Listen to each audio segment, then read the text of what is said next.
ओम शांति 17 नवेम्बर 2025 આજનું વરદાન છે કલ્યાણકારી બાપ અને સમયનો દરેક સેકન્ડમાં લાભ ઉઠાવવાવાળા નિશ્ચય બુદ્ધિ ભવો। વિસ્તાર છે જે પણ દ્રશ્ય ચાલી રહ્યું છે એને ત્રિકાલદર્શી બનીને જુઓ।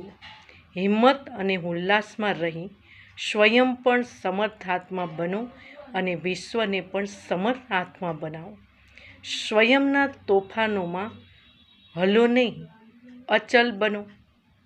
જે સમય મળ્યું છે તે સાથે મળ્યું છે। દરેક પ્રકારના ખજાના મળી રહ્યા છે, તેમનો સંપત્તિવાન અને સમૃદ્ધિવાન બનો। આ કલ્યાણમાં પણ આવા દિવસો પછી આવવાના નથી, એટલે પોતાની બધી ચિંતાઓ બાપને આપીને નિશ્ચય બુદ્ધિ બની સદા નિશ્ચિંત રહો। કલ્યાણકારી બાપ અને સમયનો દરેક સેકન્ડમાં લાભ ઉઠાવો। સ્લોગન છે બાપના સંગનો રંગ લગાવો તો બરાબરીઓ સ્વતઃ સમાપ્ત થઈ જશે। ઓમ શાંતિ।